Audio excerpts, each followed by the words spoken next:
Hi betting experts, on Saturday the 11th of December we've got cracking action on ITV, 7 races at Doncaster and at Cheltenham. The ground on the easier side of good at both. Cheltenham seemed to have missed the worst of the weather. It looked like it was going to be really testing at one point, but it's only good to soft in places at the time of recording. We start off with our value angle selection in the 150 at Cheltenham. This is the Racing Post Gold Cup Handicap Chase, a grade 3, 2 mile, 4.5 furlongs. I'm going to stick with Midnight Shadow here. Now this one has gone up in the weights now on a career high mark, but it was a really taking performance last time out over this course and distance 28 days ago, up on the hammer throughout, jumping really soundly and showing a typically tenacious attitude under pressure. Sooth Smith has really hit form in the last month or so after typically being missing for most of the summer. That's standard operation for the yard.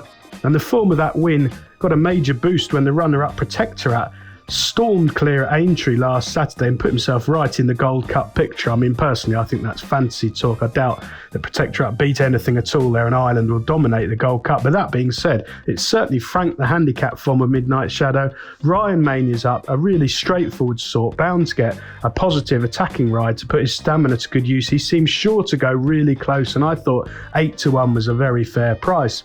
For our nap of the day, we go to 3 o'clock at Cheltenham. This is the Unibet International Hurdle, a grade 2, over 2 mile 1, class 1 for 4-year-olds and upwards. Well, I like Guard Your Dreams here.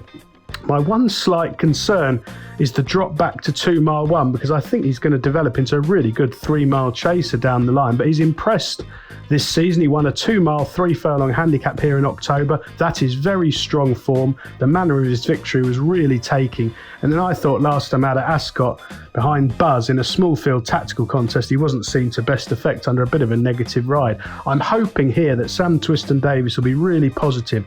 I want him to sit on Song for Someone's shoulder, and I think if he does that, he can power clear up the hill. He's a very progressive horse. Again, I think 6-1 or so is a very fair price on a cracking day of racing. Let's spin through the other 5 races on ITV. Over to Doncaster for the 205. Well, you'd be mortified here. Grade 2, loads of prize money, class 1, 4-year-olds upwards, 3 miles. It's got 3 runners. 3 under through 5 is progressing nicely over fences. He'll make the running on his own here, I would imagine, unless Fantasticus kicks on, but I think he's probably more resolute than Emitom, who managed to duck out of winning at Hexham last time. He's becoming a very expensive horse to follow. I thought he was going to be top class in his early days, but Great Checks hasn't really got to the bottom of him. I think 3 under through 5 will be very hard to get past here. Back to Cheltenham to the 225, the Albert Bartlett Novice Hurdle, grade 2, over 3 miles. Well, I'm going to take a chance here on Barony Legends.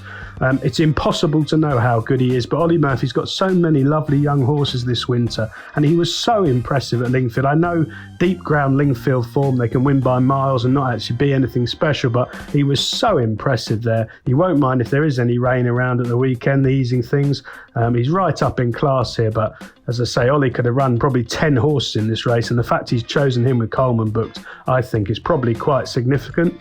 Back to Doncaster for the 240, the Summit Juvenile Hurdler, grade 2 over 2 miles. Well, Porticello, Gary Moore's shrewd stable, well, they're all on for the Triumph Hurdle for this one.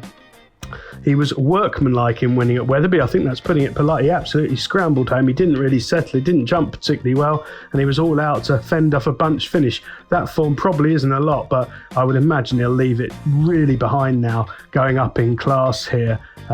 He's likely to settle better and jump more fluently. There's loads more to come from him. As I say, they're all on for the Triumph, so if he can't win this, they'll be a bit disappointed. Back to Doncaster for the 315.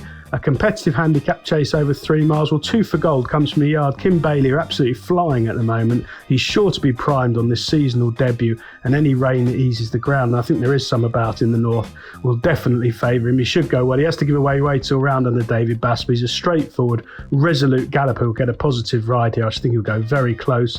And the 335 at Cheltenham, the last race on ITV, a mare's handicap hurdle, over 2 mile 4. Well, Martello Sty is another yard flying. Lucy Wadham, they're all winning left, right and centre. This one posted a career best effort over this course and distance back in April, and had excuses, I thought, under a negative ride off a break at Aintree last time out. Dropped out in rear and never quite landing a blow, but finishing with running left. She should go really close with conditions to suit. Best of luck with all 7 ITV races on Saturday, betting experts.